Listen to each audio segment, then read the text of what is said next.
KCRW sponsors include A24, presenting Moonlight, a film chronicling 3 chapters in the life of a young black man, discovering his identity and experiencing first love as he moves from childhood into manhood. In theaters now. On To The Point, we try to make sense of the policy debates and the political sideshows on the campaign trail. Ted Cruz wrapping the bacon around the semi-automatic weapon to cook it. I understand that trade is not a sexy issue. Nobody knows where the Republican Party is going to land. I mean, it's kind of like a country road. No one knows where it will end. In many ways, Marco Rubio is the Michael Jordan of American politics. I'm Warren Olney. To The Point has you covered for the 2016 campaign.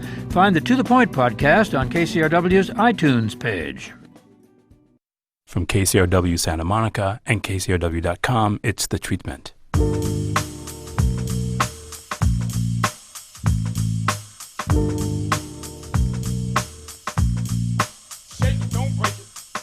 Ladies and gentlemen, please help me welcome the director of tonight's film, Tom Hooper.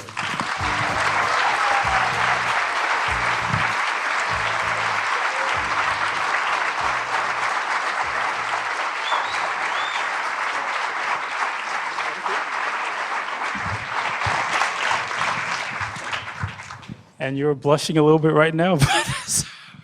Thank you for that response. One of the things I'd said in the introduction, I just mentioned to you backstage, that this feels to me, this film, like the concluding part of a trilogy between King's Speech and Les Miserables and this. And you had an interesting reaction to that when I said that. Yeah, I mean, you're the first person who's made that observation. No, I meant that in a good way. Thank you, Tom. I mean, there is something interesting that at the center of all 3 movies, the films speak about the transformative possibility of being loved.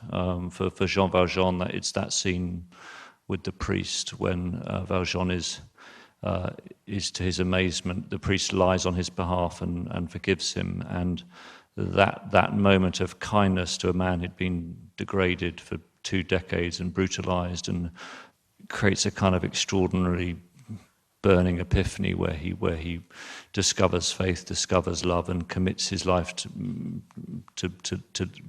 I suppose commits his life to living it in a loving way. And the King's Speech, you know, you have this man who's very, very blocked through his stammering, and it's the loving friendship of Logue, and it's the love of Helena Bonham Carter, his wife, that helps him overcome it. And this film, I suppose, you know, we all have blocks in ourselves, between us and the best version of ourselves, or the true version of ourselves, whether it's shyness, insecurity, addiction, depression, stammering like in the King's Speech.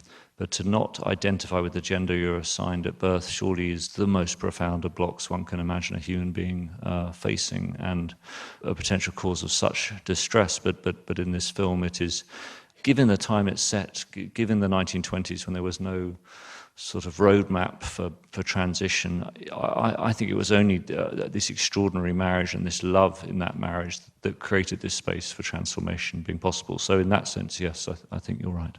But also, too, yeah, occasionally I'm right. But also, I was saying to you, too, they also seem to be about being trapped in these roles and trying to break these boundaries of these conventional roles, be it royalty or once you're assigned, especially in that period, once you're poor, I mean, you're basically a criminal. And here, just that idea of that line between gender and sexuality, these idea of breaking out of these assigned roles and in some way creating a kind of situation where people have to learn something about you as you're learning about yourself. That connects the 3 of them for me too.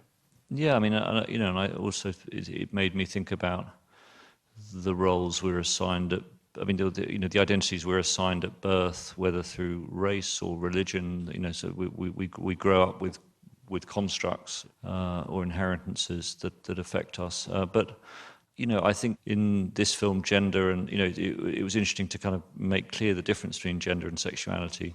And yet I do wonder whether there is a complicated relationship, because I wonder whether if Lily was alive now with Gerda, she would feel free to live as a lesbian couple or stay married as 2 women, which wasn't possible. And in the days when she lived, there was no possibility of that, and I feel that Lily felt the pressure to be, to not stand out and to be a normal woman, and therefore to be a normal woman was meaning to be a heterosexual woman, and I even though I've made the film, I never felt I fully got inside the complexity of whether her sexuality was part of her process, her sexuality as a choice was part of a process of validating herself as, quote, say, normal woman, or whether that was, she was able to freely express herself in that way.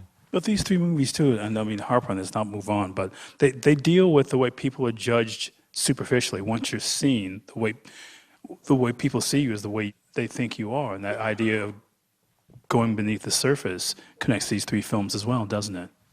Yeah, I mean, I've often, I also feel I'm drawn quite often to outsider figures in my films, and I don't know why that necessarily is, but people who've been marginalised. I mean, I think back to John Adams, which I directed for HBO, and he's one of the founding fathers who kind of feels he should be one of the famous ones with Washington, Franklin, Jefferson, and Adams, and for some reason Adams isn't part of the four. He's part of the three, and he was acutely conscious of that failure to be iconic in the way he wanted to be. And it's interesting why I keep getting drawn to people kind of suffering marginalization. Yeah, well, also, since you bring up Adams too, that idea of finding a way to dramatize loneliness is something that appeals to you too, and that interests me. Yeah, loneliness or sort of loneliness in the frame. I mean, I sort of find the frame an interesting thing because you can kind of get the audience to forget the frame and make the frame visible, or you can remind the audience of the presence of the frame in order to strand a figure in the frame, and you can use it as you can use the edge of the frame to confront a character, or you can want the audience to forget it, and that, or you can play with both. What was the first thing you shot for this? Because I just found myself thinking, as you're talking about that frame, when we first see him, he's in that corner, and you're kind of looking down on him a little bit, and he's trapped, and people are laughing. He doesn't quite know what to do with him. So we can sort of see then, we get a sense of discomfort, and also how he's just really kind of this prisoner of an outer image. Well, the first thing we shot, we managed to shoot the two apartments in chronological order. So we started in the Danish apartment, and we began at the beginning with Gerda coming in and waking him up, and that playfulness, which was a nice way to begin. I mean, after that, we then jumped all over the place.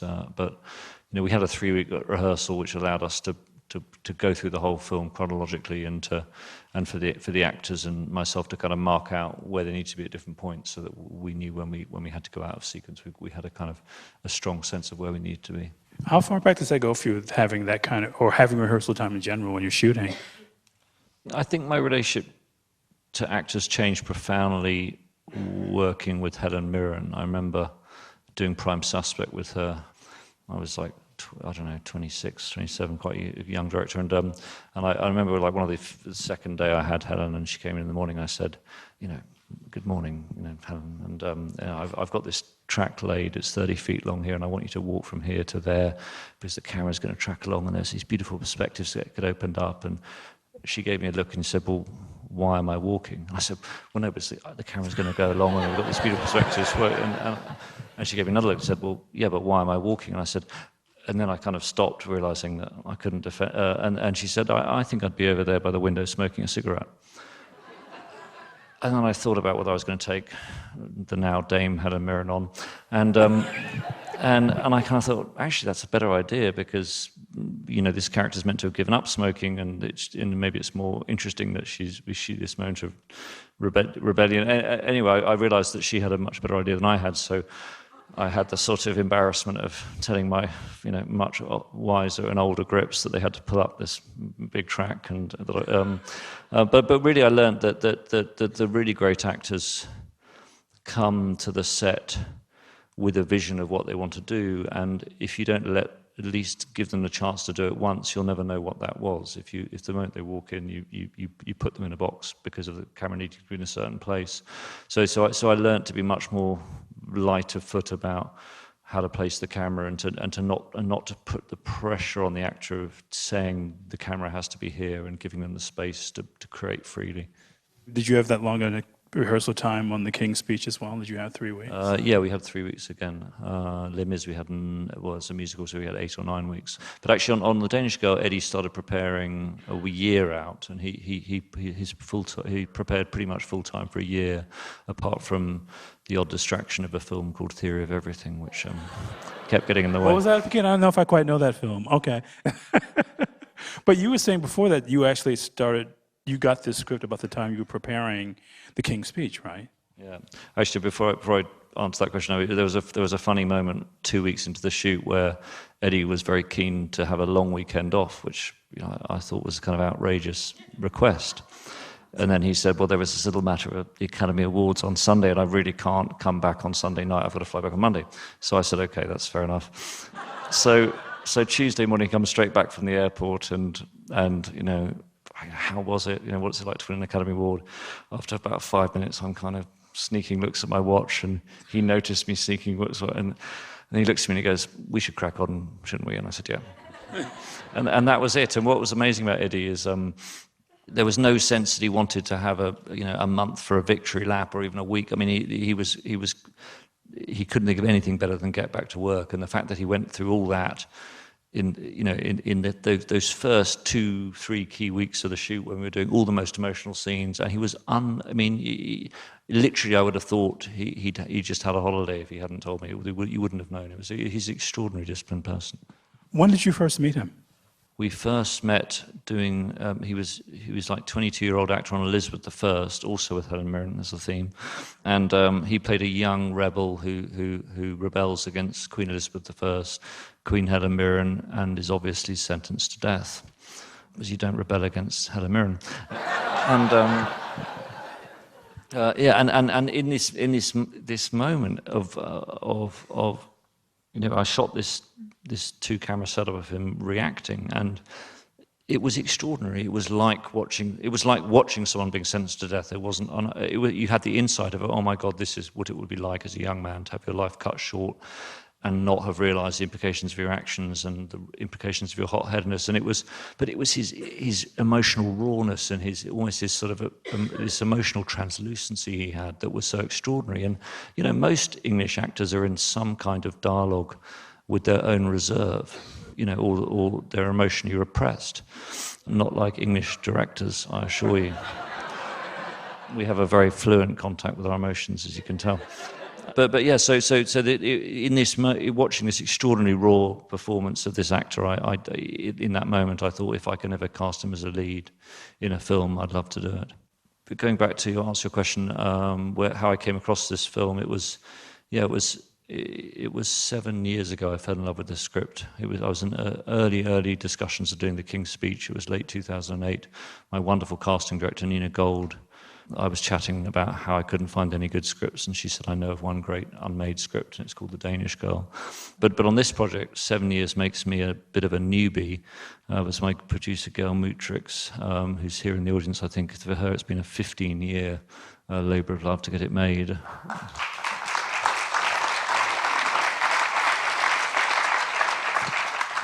We had a rather traumatic lunch meeting last year when I decided I want to wait 4 months to shoot the film, to wait for an actress called Alicia Vikander.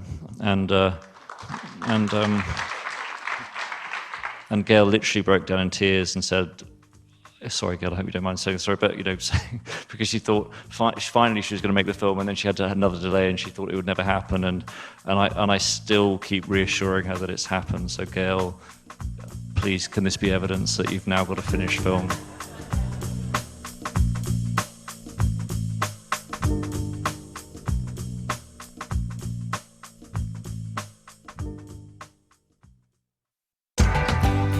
Head over to the KCRW store to shop for vacations, wine classes, frequent flyer miles, dinners, and more, all in support of KCRW. They won't last long. Check it out now at kcrw.com/store.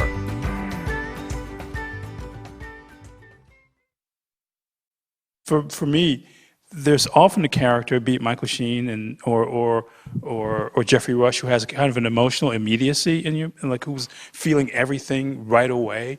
And it's you mean the non-English person? Yes.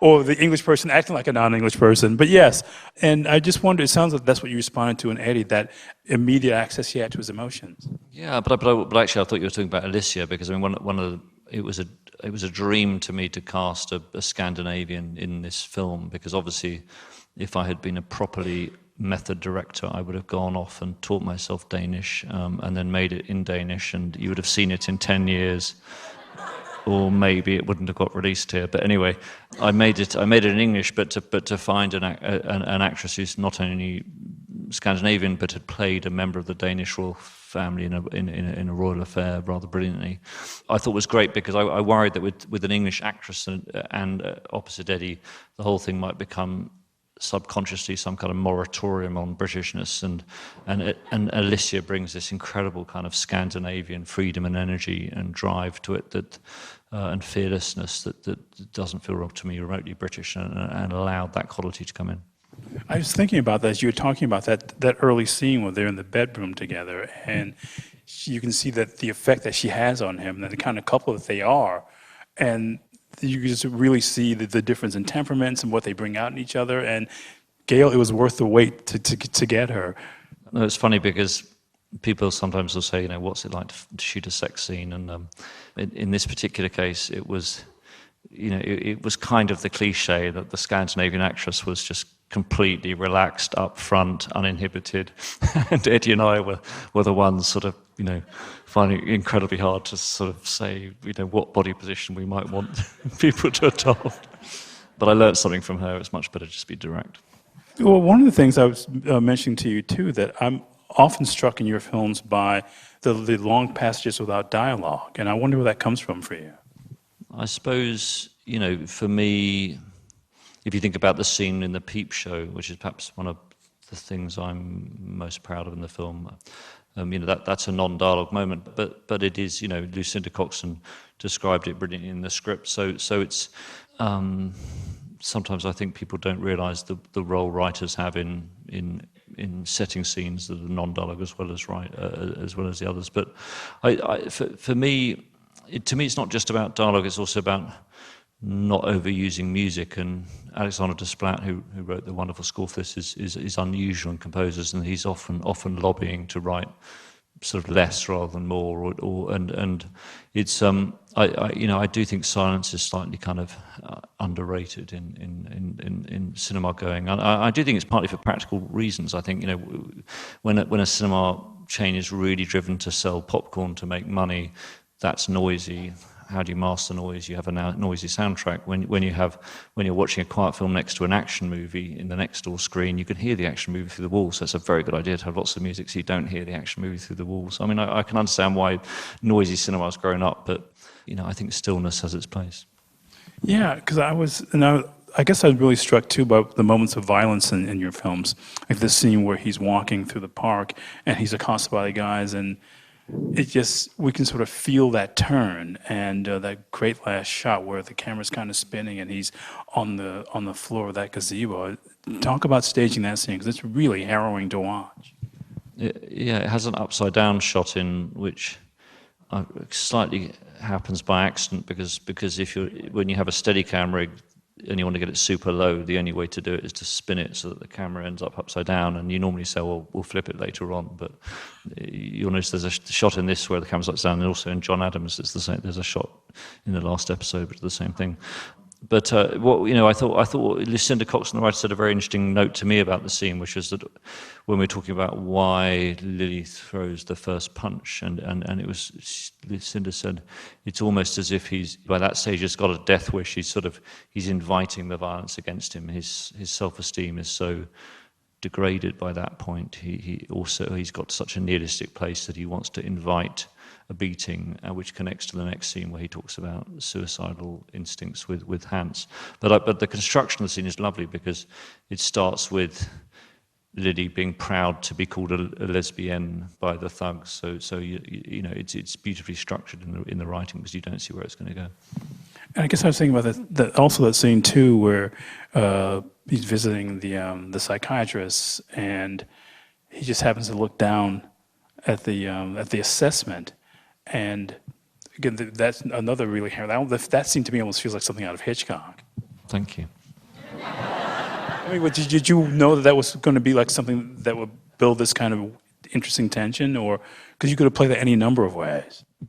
Actually, interestingly, there was some sort of humor in those scenes with the psychiatrist, and it was a very, when I shot them, there was humor in the script, and I wasn't sure whether that was the right time in the film to deploy humor. So we literally shot the scenes both ways, one with an eye for that, and one to take it serious. And in the end, you know, my editor, Melanie Oliver, and I felt that we needed to take it more seriously. But I mean, because in the end, that the judgment of the medical establishment was incredibly important. I mean, what in the memoirs, Man to Woman, that Lily Elba left behind, there's an extraordinary passage where, in all seriousness, she's debating the merits of being lobotomized versus having gender confirmation surgery. And she's quite, in the diary, she's quite torn between two routes, and which is shocking when you think about it now. You know, to seek to place yourself in a near vegetative state mentally,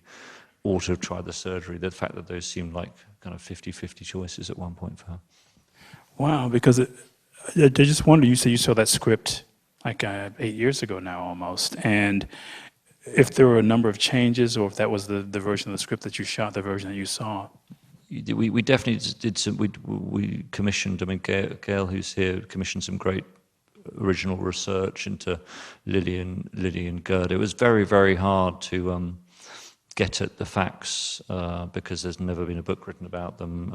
You know, David Ebersoff had done research, but then he'd fictionalized his account of them. So through that research, we changed some things to bring it closer. But I would say in the main, the film is a love letter to the quality of that piece of writing that I first read, because it, like a good theatre script, it didn't fall apart in your hands. Rather, it taught one the way to go. And I think a good example of that in practice, of a script teaching you something that you maybe you hadn't grasped, was, do you remember the scene where Gerda comes home and Lily is sitting at the kitchen table, and Gerda's completely astonished because they decided that Lily wasn't going to come again. This is sort of early on in the movie, and the first line in the script is, "How are you?" And Alicia, as you know, the sweetest, most loving, kind person, even she said, "Is that really the first thing I would say? Surely I would feel betrayed. I would feel hurt that my husband was living this secret life, and suddenly here's the evidence of it." And in the end, I sort of said, let's just imagine the script's right. And if it's right, that means that Gerda has an extraordinary selflessness and compassionate facility that's maybe beyond our instinctive ability to grasp, because she comes home and she doesn't see, you know, her husband in women's clothes. She doesn't see betrayal. She sees her partner in tears, and all she cares about is how that partner is. And the fact that she says, "How are you?" as the first line is the beautiful thing in the scene. Yeah, I mean, so much of these movies are about finally these acts of generosity, aren't they? I mean, between King's Speech and Les Miserables, and then this. I mean, these moments like that make you feel that something is really happening are just kind of extraordinary. I mean, you know, I think Gerda's. I mean, in some ways, I think the film is a kind of exploration of unconditional love, because, I mean, real love is about genuinely caring about the other person more than yourself. And I know that's not a popular thing to say in 2015, when real love is often mistaken with the love you put into deploying a version of yourself online. But no, the film at its core is I think an expression of the kind of kindness that flows from really, and in some ways the sacrifice. That's where the sacrifice comes from, because, I mean, there's that terribly cliched adage, if you love someone, set them free. But I mean, Gerda, in loving Lily that much, knows she may lose Lily as a result, and yet still supports her. I guess I want to ask you too about the costumes, because that strikes me as being the most difficult part of this. I mean, we've got to believe that they're this kind of amalgam that inhabits that line between gender and sexuality, but they've got to feel like clothes and not costumes. Paco Delgado is, I think, a bit of a genius. He was Pedro Almodovar's costume designer for many years, and I met him doing a Captain Morgan's pirate ship commercial. Sorry, what? You were doing a what?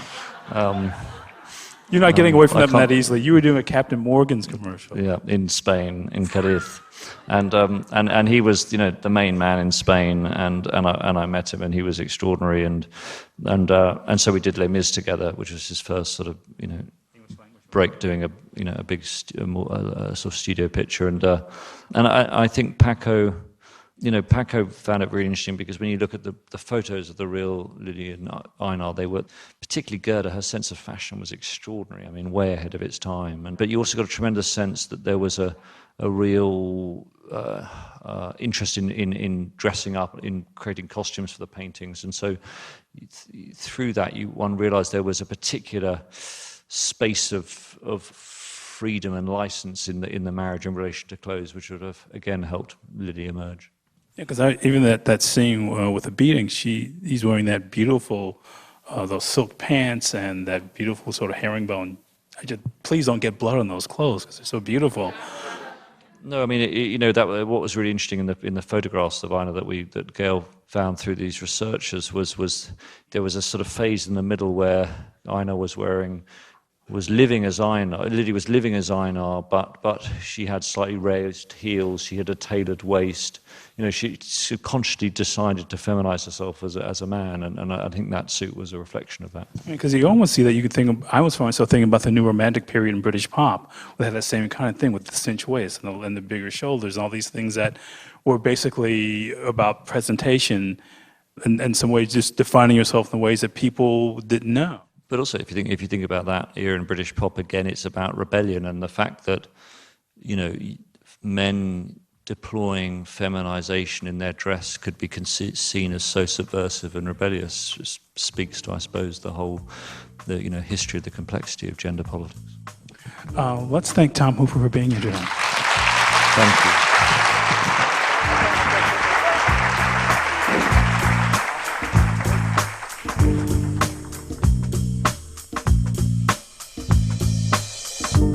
To catch up on past episodes with The Treatment, go to KCRW.com or listen on your smartphone with KCRW's mobile apps, or subscribe to the podcast on iTunes, Stitcher, or wherever you listen to podcasts. The Treatment is produced and distributed by KCRW Santa Monica.